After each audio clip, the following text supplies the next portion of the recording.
Panorama group, जो सोचता है वो करता है।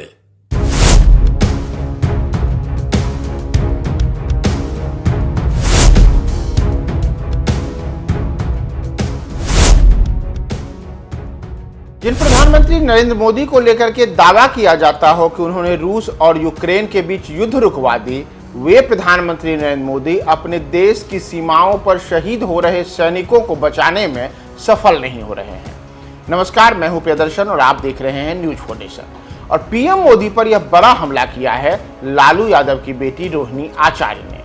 जी हां, वही रोहिणी आचार्य जिन्होंने लालू यादव को अपनी किडनी दान की थी और साथ ही साथ इस बार के लोकसभा चुनाव में भी उन्होंने किस्मत आजमाई थी। अब वही रोहिणी आचार्य देश में आए दिन जो सीमाओं पर अलग अलग आतंकी हमलों में सेना के जवान या फिर अर्धसैनिक बलों के जवान शहीद हो रहे हैं, उन तमाम घटनाओं को लेकर के प्रधानमंत्री नरेंद्र मोदी को निशाने पे लिया है।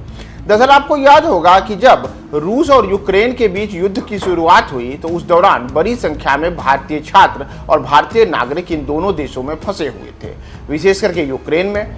तो उस दौरान भारतीय जनता पार्टी और साथ ही साथ प्रधानमंत्री नरेंद्र मोदी के कई समर्थकों ने यह दावा किया था कि भारतीय छात्रों और नागरिकों को यूक्रेन से निकलवाने में प्रधानमंत्री नरेंद्र मोदी ने अहम भूमिका निभाई और उन्होंने दोनों देशों के बीच युद्ध रुकवा दी थी।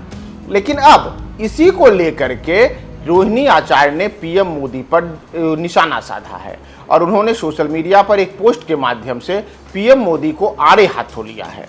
दरअसल रोहिणी आचार्य ने अपने सोशल मीडिया पोस्ट पे लिखा है कि जम्मू कश्मीर में आतंकवाद अपने चरम पर है। हाल के दिनों में आतंकी घटनाओं में अप्रत्याशित वृद्धि हुई है। आतंकवाद पर लगाम लगाए जाने के केंद्र सरकार व प्रधानमंत्री जी के तमाम दावों की हकीकत पूरी दुनिया के सामने है।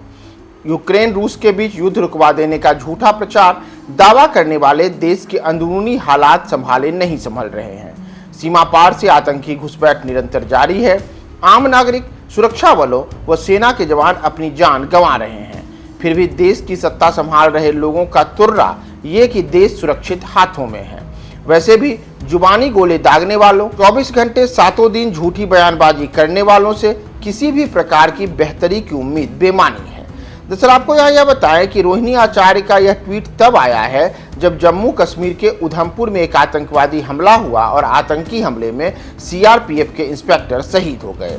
उनकी शहादत के बाद अब इस पूरे मामले को लेकर के रोहिणी आचार्य ने प्रधानमंत्री नरेंद्र मोदी और भारतीय जनता पार्टी को आड़े हाथों लिया है। साथ ही साथ बताया है कि कैसे लगातार जो जम्मू कश्मीर है वहाँ पर हालात दिन ब दिन ऐसी स्थिति में पहुँच गए हैं कि आए दिन अलग अलग घटनाएं हो रही हैं और आतंकी हमलों में बड़ी संख्या में सेना के जवान और आम लोगों की मौत हो रही है।